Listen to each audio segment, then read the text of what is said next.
After 27 years in the Army, retired Colonel Rob Campbell had a wealth of leadership knowledge that he wanted to share with others. We share his story in this week's Veterans Voices.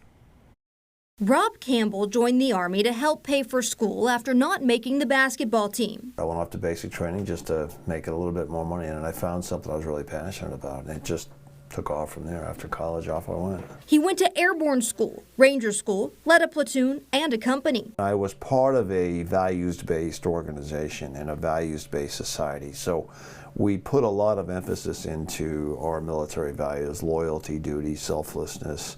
Being part of a team and a cause greater than yourself was incredibly inspiring to me. Campbell moved all over the country, served in combat zones including Iraq and Afghanistan, and climbed the ranks to colonel, where he commanded a brigade of about 5,000 people on the 101st Airborne Division. When I encounter a problem in my small businesses or in life, or I defer back to my military experience and people that I saw that did it well or taught me how to problem solve.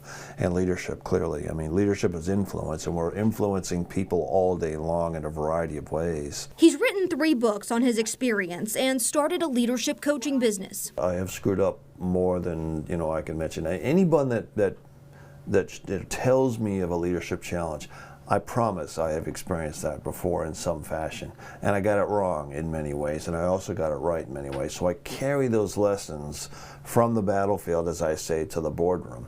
And that's what I do in Rob Campbell Leadership. Campbell also owns All About Blinds and wants other business owners to embrace veterans like himself. The great benefit that the military has, which taxpayers invest in, is the training and preparation of individuals on how to lead and problem solve.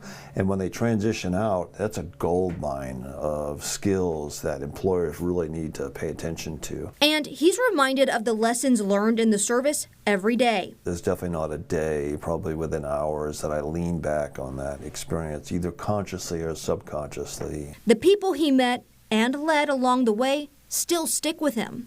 What's most important is that photo up there of the people, and that's what I remember the most, right? I don't remember the flags or the emblems as much. It's all the people, which is really important.